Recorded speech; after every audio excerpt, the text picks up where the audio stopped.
चला आज व्हेज हैदराबादी बिर्याणी बनवूया। त्यासाठी तेल टाका, garam masala, chop onion, ginger garlic paste, पालक पेस्ट,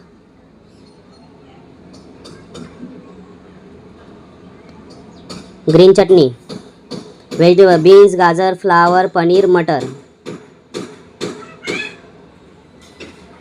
धनिया पावडर, मिरची पावडर, हल्दी पावडर, कसुरी मेथी, मीठ, गरम मसाला, पुदीना, धनिया,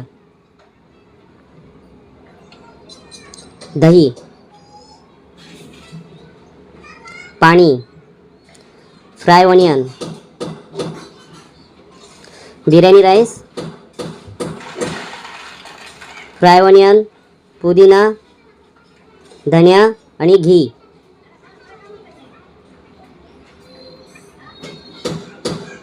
आपली बिर्याणी रेडी झालेली आहे। आवडलीस तर कमेंट करा, शेअर करा, लाईक करा।